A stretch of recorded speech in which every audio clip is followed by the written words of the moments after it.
Bö. Tämä on nyt semmonen video, jota mä en oikeastaan olisi kauheasti halunnut tehdä, mutta kun karma sellaisen mulle suo tai lyö päin naamaa, niin kai se on sitten tehtävä. Kyseessä on nyt siis Kuusisuon kaivoshanke Heinolassa, koska kyseessä on karma, niin sehän on nyt tulossa ihan niin kuin meikäläisen mökin takapihalle. Eli nyt näette sitten, mitä tämä Not in my backyard todellakin tarkoittaa, kun se karma iskee siihen sähköautotubettajan takapihalle litiumkaivoksen. Eli tällä videolla nyt käydään sitten läpi tätä Heinolan Kuusisuon kaivoshanketta, joka on nyt malminetsintälupavaiheessa. Ja nyt mennään siis vähän niin kuin läpi tätä projektia. Mutta ehkä niin kuin tärkein juttu, minkä takia mä halusin tehdä tämän videon, on se, että mä voin nyt visualisoida teille, että minkä koko luokan jutuista on kyse, kun aletaan sitten kaivosta tekemään ja mitä kaikkea kookeroita tähän sitten liittyy näin niin kuin maanomistajan kannalta. Mulle tuli siis Tukesilta tällaiset laput, että on niin kuin malminetsintä alkamassa sitten munkin mailla. Eli nyt sitten näette, mistä se litium sinne akkuihin ja kaikki muutkin alkuaineet, mitä se sitten vaatii, että ne saadaan sieltä maasta ylös ja miten se vaikuttaa sitten siihen ympäristöön. Ja myöskin katsotaan, että miten tällainen lupaprosessi noin niin kuin suurpiirteisesti menee. Että varmasti tämä videosarja tulee jatkumaan tässä vuosien mittaan. Ja tietysti näissähän on aika paljon niitä ympäristöriskejä, niin käydään sitten vähän niitäkin läpi. Eli tämä perustuu nyt tähän malminetsintälupaan, jonka tällainen australialainen Great Northern Minerals kaivosyhtiö on jättänyt tästä Kuusisuosta. Siinä on sitten välikätenä ilmeisesti tällaiset Tedle Exploration AB.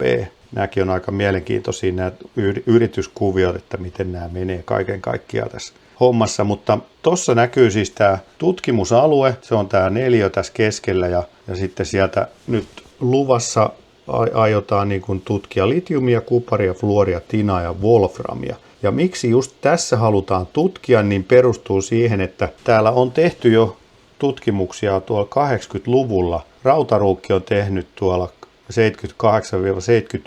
78-79 kaivauksia, tällaisia porauksia ja kerännyt kiviä sieltä ja niiden perusteella on sitten päästy jonkunlaisia tuloksia. Sinne on porattu monta reikää, parisataa metristä reikää silloin ja niiden perusteella nyt sitten tämä uusi malminetsijä on sitten hakenut näitä lupia. Että nämä on ihan mielenkiintoisia nämä vanhatkin paperit, jotka löytyi kyllä tuolta. Mutta sieltä sitten näkyy, että on porattu esimerkiksi, näkyy 78 metriä, mitä kaikkea sieltä on sitten löytynyt. Pitoisuuksia, sinkkiä, litiumia, kuparia, kaikkea muuta kivaa. Tämä kaivoslakihan menee nyt tämä lupaprosessi suunnilleen näin, että ensin se kaivosyhtiö tekee varauksen ja nyt tämä Stedle Exploration on tehnyt tämän varauksen 2023 ja sitten he saavat tällaisen etuoikeuden hakea alueelle malminetsintälupaa. Ja tämä on voimassa 24 kuukautta eli 2 vuotta ja nyt ollaan sitten tultu tähän malminetsintälupavaiheeseen. Eli nyt he hakee sitä lupaa ja siitä haetaan sitten Tukesilta ja se oikeuttaa sitten tekemään niitä tutkimuksia, uusia porauksia ja keräyksiä sieltä maastosta. Ja sitten myöskin antaa sen etuoikeuden hakea sitä kaivoslupaa sitten myöhemmin. Ja nyt tämä malminetsintälupa on voimassa 5 vuotta ja sitten jatkoaikojen kanssa enintään 15 vuotta. Ja sitten sen jälkeen, jos he päättää hakea kaivoslupaa, että siellä on hyvät esiintymät tutkimusten perusteella, niin sitten suunnitellaan ja haetaan ympäristölupia ja muita lupia kaivosviranomaisilta ja tietysti neuvotellaan sitten maanomistajien kanssakin siitä alueen käytöstä. Eli nyt ollaan niin kuin ehkä sillä vielä alkuvaiheessa, niin kuin aina tietysti malminetsintäyritykset kertoo, että vain 1/1000 kaivoksesta mahdollisesti johtaa tuohon kaivoslupaan, mutta jos nyt kuitenkin miettii, että ei ne niitä ihan huviksi ala tekee niitä porauksiakin, ne on niin kuin kymmeniä tuhansia voi maksaa se yksi porausreikä, kaikki ne tutkimuksineen, niin kyllä tässä ihan oikeasti niin kuin niillä yrityksillä on kovat intressit löytää sieltä jotain. Et siihen ei koskaan kannata tuudittautua, että no ei se varmaan minun kohdalla sitten meidän kohdalla onnistu se kaivos, tai että siellä ei olisi tarpeeksi niitä malmeja. No nyt sitten tässä on pieni epäilys, että onko tämä malminetsintäyritys jo, tämä Stedle Exploration, ehtinyt jo rikkoa lakia, koska he omassa tiedotteessaan pari vuotta sitten kertoo, että he on keränneet kuusen kaarnaa tältä alueelta ja kivinäytteitä. Ja Suomessahan tämä jokaisen oikeudet ei anna oikeuksia tällaiseen puun kuoren keräämiseen elävistä tai kaadetuista puista. Että pikkusen voi vähän vaikuttaa sille, että olisiko tässä jo rikottu Suomen lakiakin tässä vaiheessa. Ja jos näin on, niin jos nyt jo tässä vaiheessa tällaisissa asioissa ruvetaan lakia rikkoa, niin miten sitten jatkossa? Ja myöskin sitten tässä malminetsintäluvassa, niin kun se on periaatteessa niin kuin porattaisiin tuollaisia maalämpökaivoja tai porakaivoja, se on saman kokoista 50 millin reikää tehdään ja porataan sinne vähintään 200 metriä. Siinähän tulee sitä poraussoijaa aika paljon, sellaista veden ja hienoa kiviaineesta, joka sitten tulee sieltä maan sisältä pois. Ja siinähän on sitten mahdollisesti jo kaikkia niitä herkullisia raskasmetalleja, jotka sitten jätetään sinne luontoon, koska malminetsijä ei ole luvannut myöskään viedä pois niitä poraussoijia. Eli saattaa vaarantaa heti nämä pintavedet. No sitten näitä muita ympäristövaikutuksia, niin yhtenä on tietysti tämä tärinä ja räjäytykset, koska tyypillisesti nyt ainakin kerran viikossa tuollaisella isolla kaivoksella räjäytetään kunnolla ja se sitten kantautuu sekä ilmaa pitkin että myös maata pitkin, kallioja ja savea pitkin sitten hyvinkin pitkälle, jo useiden kilometrien, joka 10 kilometrien päähänkin voi aiheuttaa jopa lähialueen rakennukselle vaurioita. Se ei ole ihan pieni haitta sekään pelkästään. No sitten on tietysti tämä pöly, koska se on jatkuva kaivaminen ja tuulet saattaa sitten siirrellä sitä pölyä hyvinkin kauan. Sitten voi olla, että sitten Heinolan torilla, kun syöt jäätelöä, niin alkaa se jäätelö narskumaan hampaissa, kun on pikkusen tullut sellaista harmaata kivipölyä sinne asti. Ja tietysti kun siellä painetaan töitä yötä päivää, niin siellä on aika hyvät valot ja se valosaaste sitten myöskin tulee siinä kaupan päälle. Palataan niihin vesistöjuttuihin vähän myöhemmin, koska ne on sitten ehkä se pahin. Tässä on nyt vertailun vuoksi Kevitsan kaivos, joka on tuolla Sodankylässä ja tämä on sellainen noin 5 kilometriä kertaa 2 kilometriä tämä Kevitsan kaivoksen alue. Ja se kaivoshan on niin kuin tommonen periaatteessa niin kuin 4 komponenttia siinä kaivoksessa. Eli siellä on tuo louhosalue, mistä se louhitaan se kivi, aines, mistä sitten jalostetaan se malmi. Sitten on tällainen sivukivikasa, mihin sitten läjitetään se ylimääräinen kivi, josta ei sitä malmia saada, vaan se on niin kuin sitä hukkaa ja jätettä. Ja sitten on se itse rikastamo, jossa se on siis tällainen iso kemian tehdas oikeastaan, joka sitten erilaisin erotusmenetelmin siitä rikastushiekasta erottelee sen halutun malmin erilaisilla tavoilla. Tässä Kevitsan kaivoksessa vielä, niin siellä on 500-800 työntekijää, siellä on paljon itse kaivoksen työntekijöitä, mutta myös paljon alihankkijoita ja suurin osa niistä työntekijöistä ei ole siitä paikkakunnalta, vaan jostain kauempaa sitten reissutöissä. No tämä on nyt sitten, niin tämä Kevitsan kaivos on nyt sovitettu tähän Kuusisuon alueelle, jotta saadaan vähän niin kuin osviittaa, että minkä kokoisesta projektista on kyse. Ja siinä on aika suuret metsäalueet, mutta siinä on myös paljon noita vesistöjä ympärillä ja se on kyllä aika massiivinen se alue, minkä se sitten jättäisi allensa. Ei pelkästään se nykyinen tutkimusalue, mistä sitä malmia tutkitaan, niin se on hyvin pieni osa tätä. Se on ehkä se 4. tai 5. osa koko sen kaivoksen vaatimasta alueesta. Jos nyt laitettaisiin tuo kaivos tuohon Heinolan päälle, niin se peittäisi koko Heinolan keskustan, niin siitä saa vähän niin kuin osviittaa, että minkä kokoisesta projektista on sitten kyse. No sitten tietysti kysymys tulee helposti, että no onko tämä nyt sitten varmasti avolouhos tai avokaivos vai olisiko mahdollisesti tällainen tunnelikaivos. Ja tässä on niin kuin nyrkkisäätönä, että silloin kun se malmi on lähellä pintaa, eli ei syvemmällä kuin 200 metriä, niin silloin tehdään aina avokaivos. Ja sitten jos on syvemmällä kuin 200 metriä tai 200 metristä 1000 metriä, niin sitten kaivetaan tunnelia. Ja saattaa olla myös semmoinen hybridi, että ensin tehdään avokaivoksena ja sen jälkeen vielä porataan sitä tunnelia sinne. Tässä nyt sitten näkyy vielä tämä materiaalivirrat siellä kaivoksessa ja tässä on nyt Kevitsan kaivos esimerkkinä. Eli vuosittain louhitaan 40 miljoonaa tonnia sitä kiveä sieltä kaivoksesta ja siitä heti 75% on sitä sivukiveä. Eli se on periaatteessa vähän niin kuin sitä louhosta, mutta se on kuitenkin ongelmajätettä, koska siitä sitten jo irtautuu niitä mineraaleja. Se on niin heikko pitoista, että siitä ei tehdä sitä rikastushiekkaa, vaan se vaan läjitetään sitten siihen lähistölle. mahdollisimman lähelle, koska sitä on niin paljon, että sitä ei mihinkään kauas aleta kuljettamaan. Eikä sitä myöskään yleensä voi käyttää murskeena ja sorana, koska siinä saattaa olla sitten niitä raskasmetalleja. Mutta sitten 25% tästä louhitusta kivestä, siitä tehdään tällaista rikastushiekkaa, eli se jauhetaan ensin pienemmiksi kiviksi ja sitten murskeiksi ja hiekaksi ja hienommaksi hiekaksi.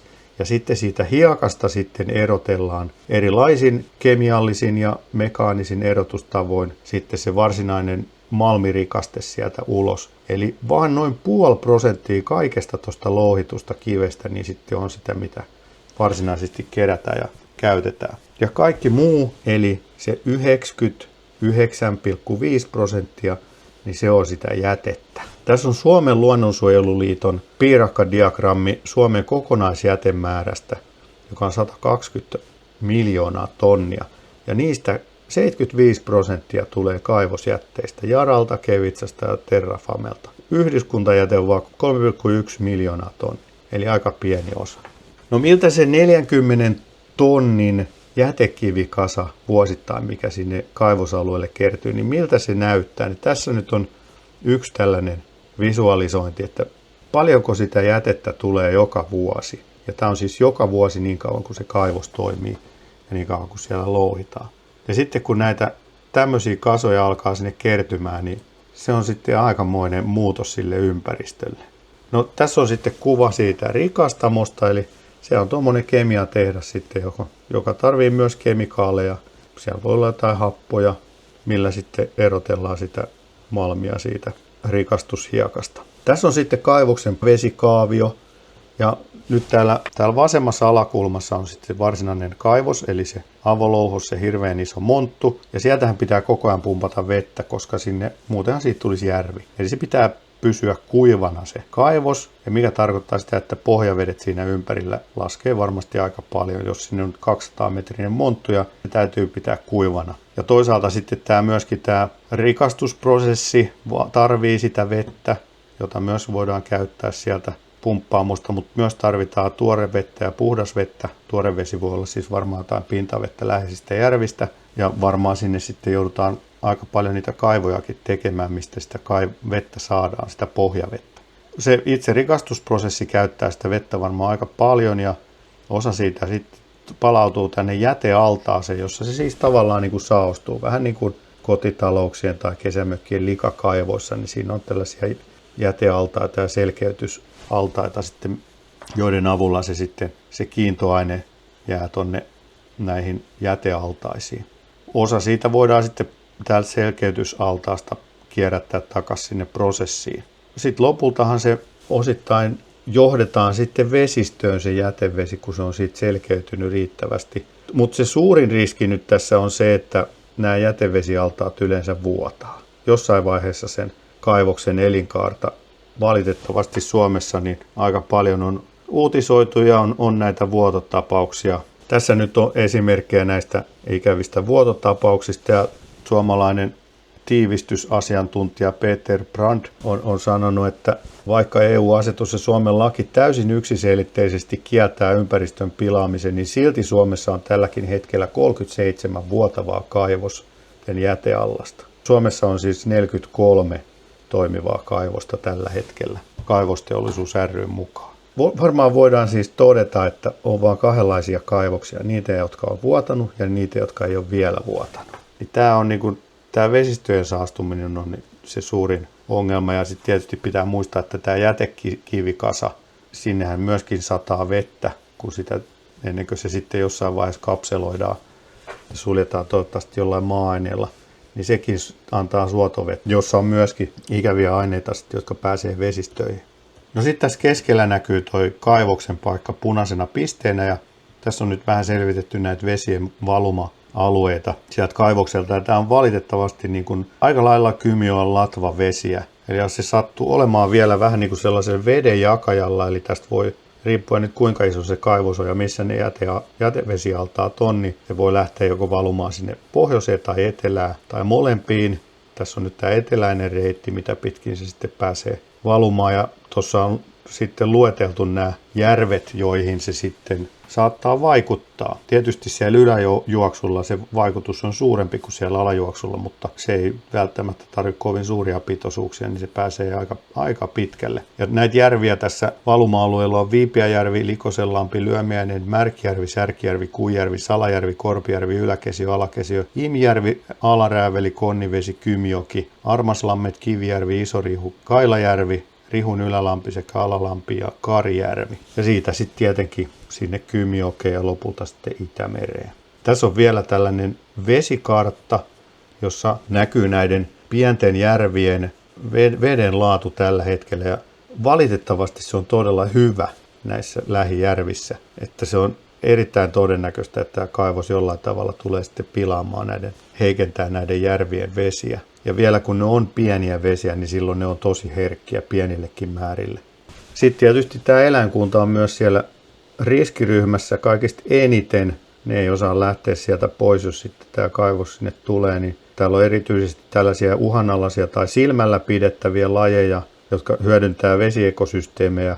Esimerkiksi rantakäärme, verijuotikas ja naurulokkia. Sitten näitä metsälajeja on sitten ainakin vaskitsa, närhi, maakotka, västäräkki ja harakka.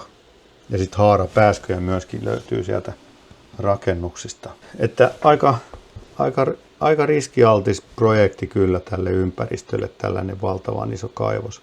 Tietysti nyt tässä on tämä meikäläisen osalta tämä Not in my backyard, eli NIMBY-efekti, eli ei minun takapihalleni tällaisia projekteja. Mulla on tässä sellainen sukupolvien takainen lasti oikeastaan, koska meidän suku on ollut tuolla alueella 1700-luvulta lähtien. Se on aika tiiviinä yhteisönä pysynyt nyt vielä näin päiviin asti, että kaikki serkut on siinä samalla rannalla edelleenkin. Ja isoisä on lähtenyt siitä sen järven rannalta sotimaan ja palannut sotimasta. Ja nyt on sitten ilmeisesti vähän niin kuin meidän vuoro sotia tässä australialaisia vastaan.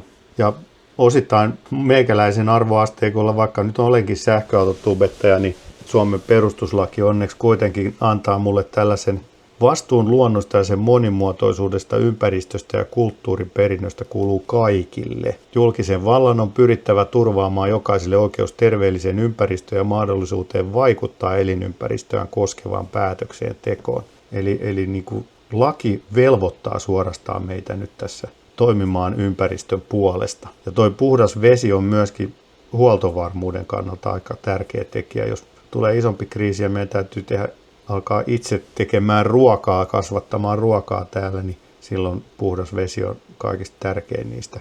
Eli nyt on tullut aika käyttää tätä meille annettua valtaa ja vastuuta ja ryhtyä toimiin. Kysymys onkin, että miten sinä voit vaikuttaa tähän kaivoshankkeeseen. Tässä on nyt 4 eri tapaa, millä voi tehdä, ja kaikkia tapoja voi tietenkin käyttää. Eli ensimmäinen on, että on olemassa tällainen adressi, tällaisessa osoitteessa kuin adressit.com. Tämä on puhtaan veden ja terveyden puolesta, ei kaivosta Heinolaan. Ja se olisi hyvä käydä allekirjoittamassa sitten 17. helmikuuta kello 12 mennessä. Tukesille saa ja pitääkin lähettää sitten oma mielipiteesi ja vastineesi tästä kaivoshankkeesta ja malminetsintäluvasta. Sekin pitäisi lähettää 17.2. mennessä. Tuossa on tuo osoite kaivosasiat@tukes.fi. Koska kyseessä on kaivosyhtiö, niin hehän etsii myöskin tai tarvitsee tällaisen sosiaalisen toimiluvan, eli sosiaalisen hyväksynnän tähän kaivoshankkeelle. Ja niin kuin aikaisemmin todettiin, niin heidän mantroihin kuuluu tämä, että vain 1,000 varauksesta johtaa kaivostoimintaa, mutta kyllähän jokaisen tuollaisen miljoonaluokan malminetsintähankkeen tavoite on löytää sitä malmia. Ja nyt tässä on aika hyvät, tai siis meidän kannalta huonot todennäköisyydet, koska täällä on tehty näitä kaivauksia ja porauksia jo silloin 70-80-luvulla, niin tässä on mun mielestä aika suuret todennäköisyydet, että ei puhuta enää siitä 1,000, vaan ehkä 100. Tämä on vähän mun mielestä myöskin epäreilua, koska meitä edellytetään osallistumaan arpajaisiin, jossa meille ei ole nyt oikeastaan kauheasti voittoja tarjolla, että esimerkiksi ne korvaukset noista on aika huonot. Ja tämä Kuusisuon kaivoshanke kyllä niin kuin riskeeraa koko Itä-Heinolan vesistöjen puhtauden ja tietysti myös sitten sitä kautta Pohjois-Kouvolan alueen vesistöjen puhtautta. Ja sitten tuo kolmantena vielä, että tuohon itse kaivosyhtiölle on syytä myöskin lähettää niitä vastustus- ja muistutuslappuja, koska heille tämä on myös riski, jos asukkaat ja kesäasukkaat vastustaa tätä hanketta voimakkaasti, niin se on yksi liiketoiminnan riski lähteä sitten kuitenkin toteuttamaan sitä, jos yhteisö ei ole mukana siinä. Eli tänne kaivosyhtiöön sitten pistäkää kanssa viestiä, että heillä ei ole sosiaalista toimilupaa tähän hankkeeseen ja omat vastustuksenne sinne. Ja tietysti keskustelkaa tästä aiheesta tuttujen ja tuntemattomien kanssa, jotta tämä sana leviää tästä ja saadaan vähän tietoa lisää leviämään. Kun se kaivos on monelle aika semmoinen abstrakti asia. Sen takia ei oikeastaan mä tein tämän videon, että nyt toivottavasti moni herää ja huomaa, että ei tämä ole mikään sellainen ihan pieni juttu jossain maan alla, joku pieni onkalo, vaan tämä niin kuin tulee muuttaa hyvin suurelta alalta meidän puhdasta luontoa parhaassa Järvi-Suomessa.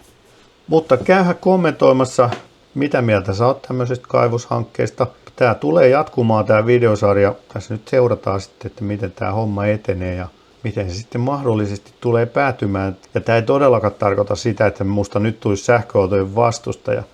Päinvastoin. Edelleen sähköautot on hyvä asia, mutta kaivostoiminta Suomessa ei ole ihan kohdallaan ja sitä tässä nyt vastustetaan, että meillä on kohta saastuneita järviä 10 tuossa Keski-Suomessa, niin sitä mä en halua. Kiitos kun katsoit. Käy kommentoimassa ja käy tietysti osallistumassa näihin toimenpiteisiin, koska se on nyt se, mitä pitäisi tehdä tässä ihan viikon sisään. 17.2. mennessä, niin käykää tekemään nämä 4 asiaa, niin silloin asia etenee hyvään suuntaan. Palataan seuraavalla sähköautovideolla. Pöi pöi!